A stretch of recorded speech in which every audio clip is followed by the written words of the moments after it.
Dennis O'Rourke.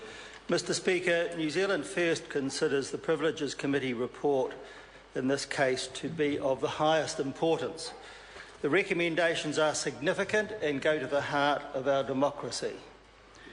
They are that the House adopt the protocol for release of information from parliamentary information and security systems, that the Cabinet Manual be updated to reflect that where an inquiry is established under the Inquiries Act 2013, the exercise of powers in relation to members of Parliament and the parliamentary agencies will require recognition of parliamentary privilege.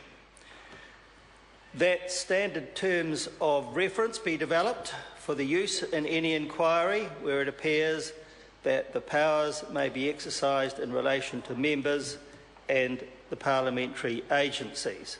So those are the three recommendations we are here to consider. As we know, the report stems from the letter Russell Norman sent to the Speaker on the 11th of July 2013, which was later ruled by the Speaker to raise serious issues surrounding privilege. The letter was in relation to the release of information that was held on parliamentary information systems for the inquiry into the unauthorised release of information relating to the GCSB compliance review report. That was the leak of the Ketteridge report. The committee was not asked to determine who was responsible for the leak or treat the matter as a contempt of privilege. And actually it was hardly necessary to do so. There's no doubt in my mind that the person who leaked the report was Peter Dunn. And I take no pleasure in saying so, but it needs to be said. He's never really denied it. He has equivocated and obfuscated. In my opinion, he has never really been very honest about it. That's a sad way to end a distinguished parliamentary career. Of course, that will be up to the people of Oharu.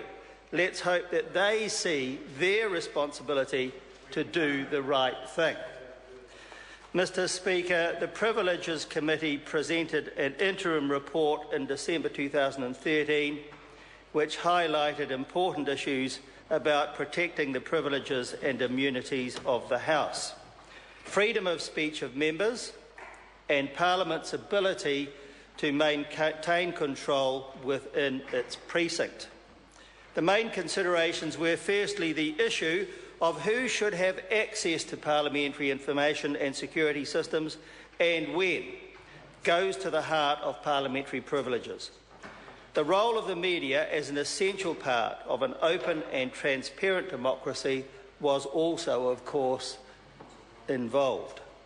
Secondly, the other issue raised was that information from these systems was more easily accessed through a request from the Executive than it would have been had the New Zealand Police been investigating a criminal act. So the need for a comprehensive protocol was pretty obvious. New Zealand First fully supports the principles to guide the release of information, especially the presumption that any information held on parliamentary information and security systems should not be released. We think it is fundamental that individual members should retain complete control over information that relates directly to them, unless they give clear and specific written consent. How on earth could members of Parliament operate effectively otherwise? They must never be in a position of having to worry about what might be released when they should have complete control and only permit release with specific consideration and consent.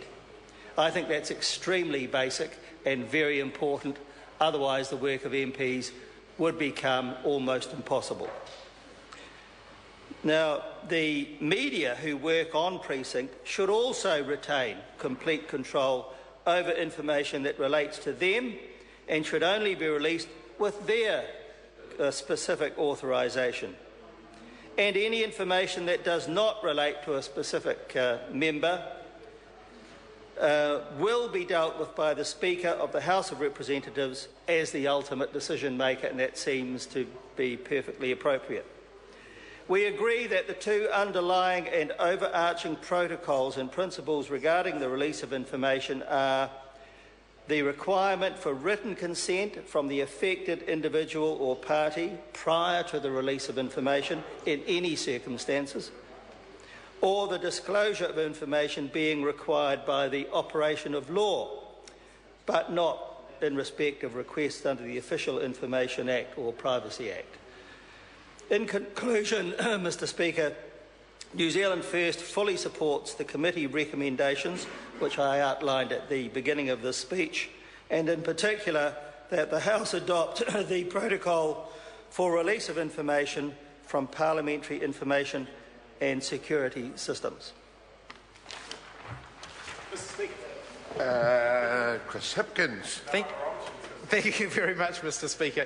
Mr. Speaker, it's impossible to consider this report